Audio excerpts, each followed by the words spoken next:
Welcome back to your computer application class 9. In this part of the video, we will continue your topic mathematical functions in Java. Let's begin.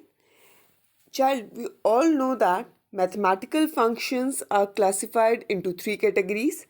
First is your trigonometry function, second maximum and minimum function, third exponential, logarithm and power function, and fourth is rounding, absolute value and remainder function. Let's elaborate the functioning of mathematical function one by one. First one is power function. It is used to find the result of a number raised with a power, where a is base and b is the exponent. It always returns double data type. For example, math.power 4 2, and the output will be 16.0 because it is 4 raised to power 2. Here we can observe that the return data type is always in double format. Let's see this function practically.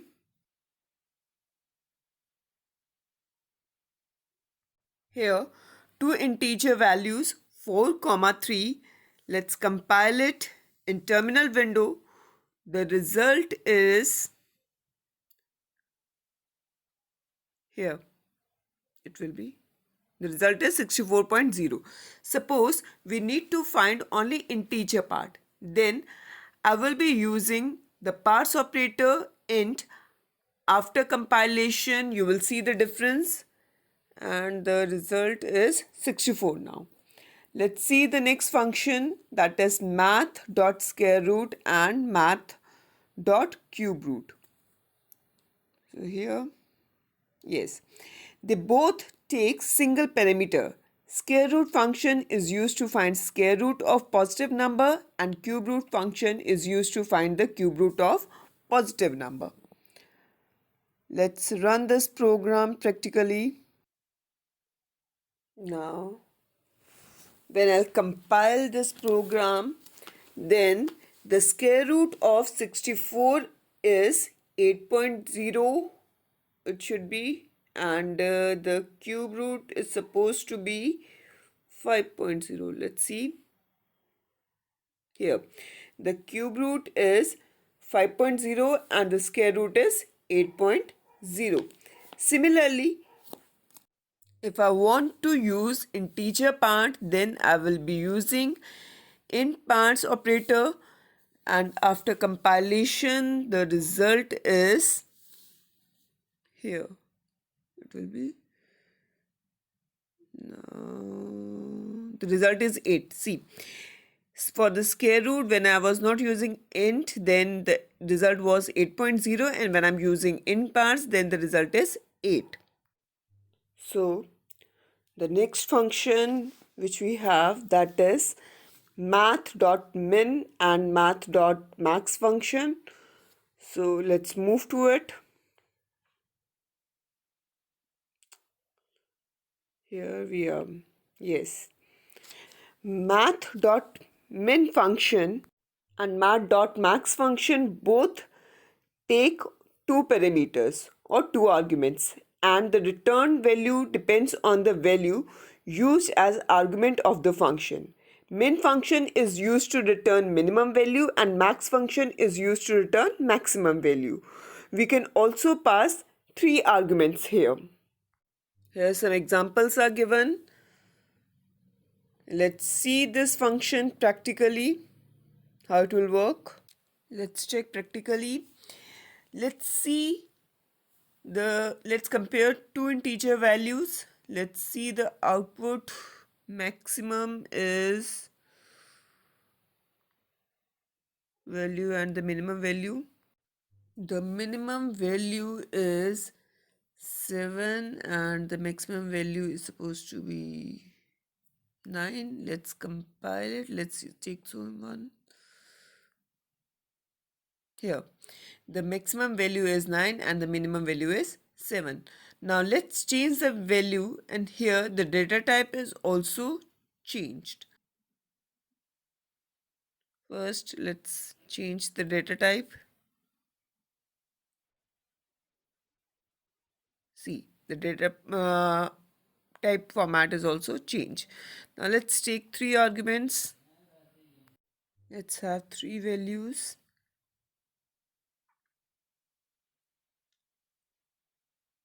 Over here.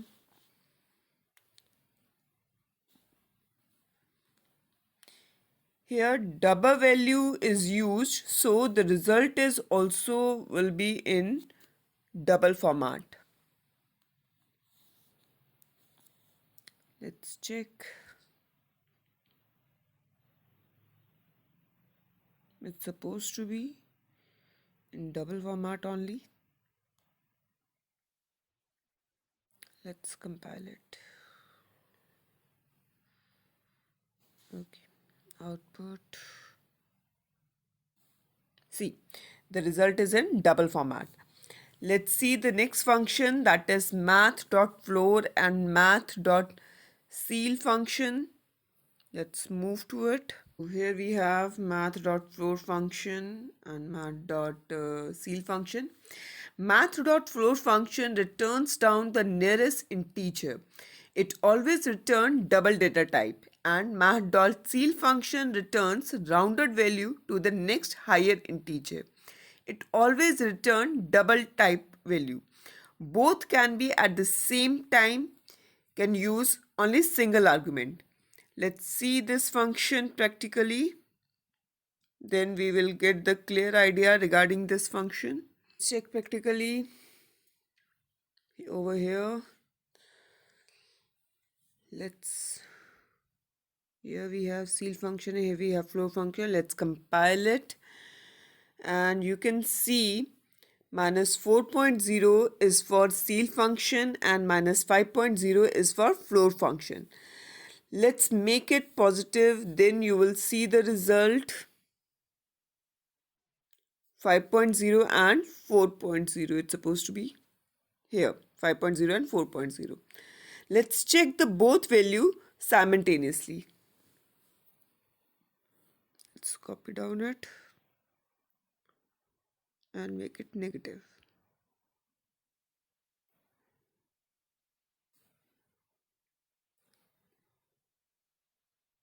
See, the difference is very clear. Now let's move to your next function, that is absolute function. So, yeah.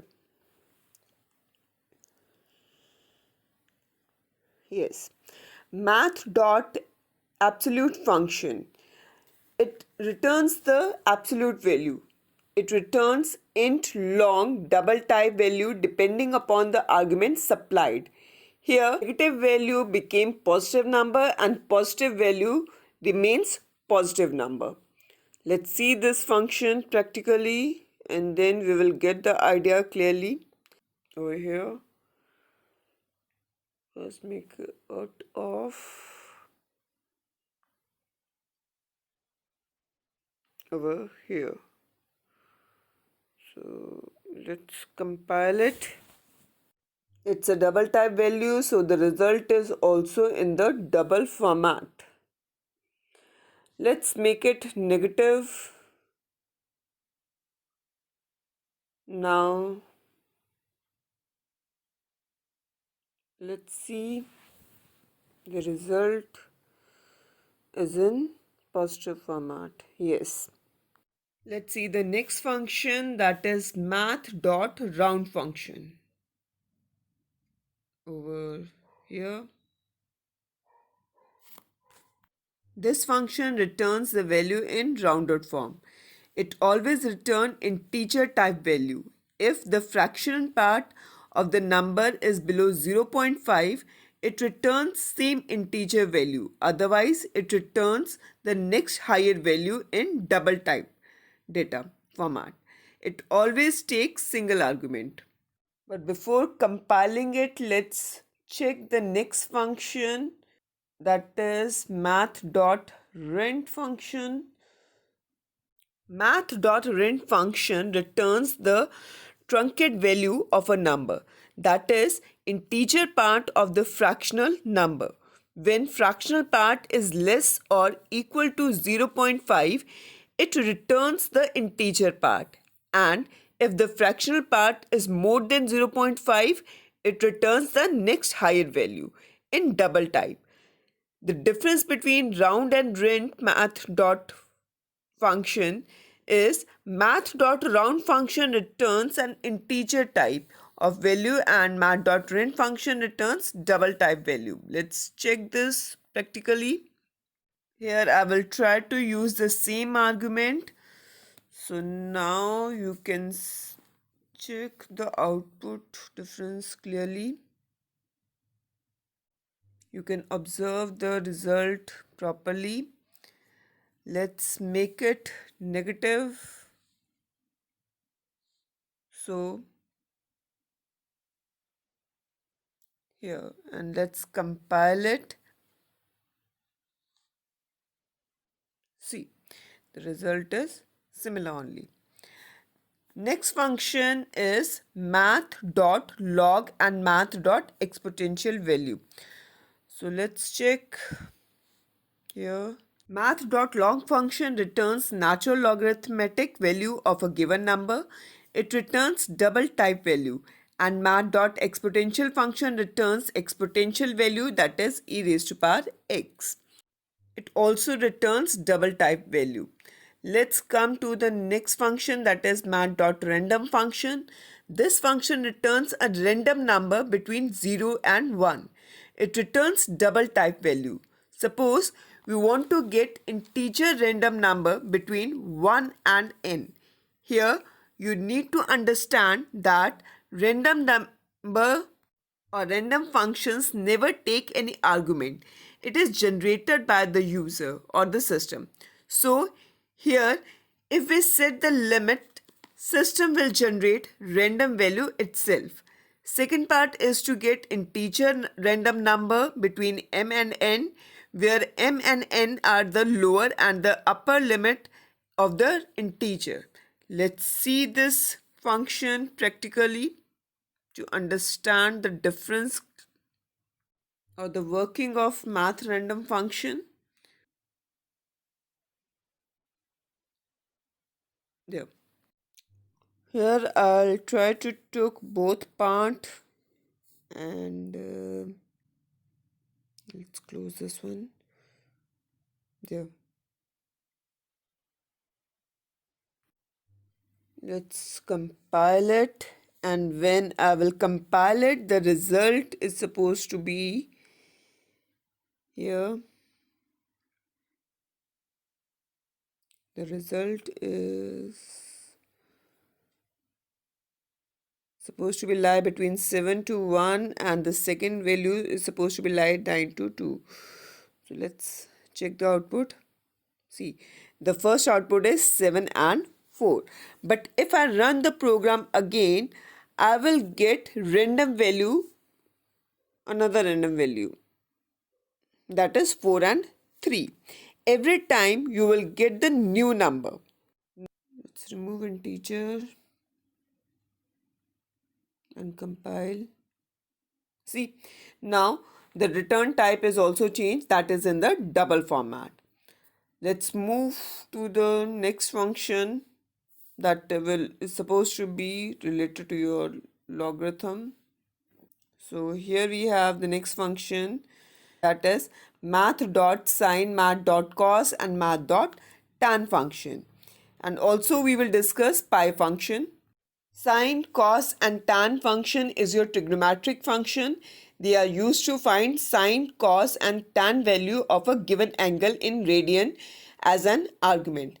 And pi function, pi is not actually a function, pi is a variable. So when we will execute this, then you will understand the working of it. So let's execute this function practically. Over there, yes, here. There we have, so the pi value is, I'm calculating it with 1, math dot pi multiply 1 into 1. So let's compile, and the output is 3.141 and so on. If I'll change the value, let's instead of 1 and 1, let's use a circle formula here and compile it.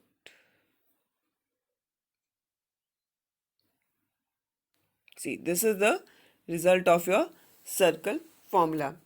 That's all for the library mathematical function which are mentioned in your syllabus.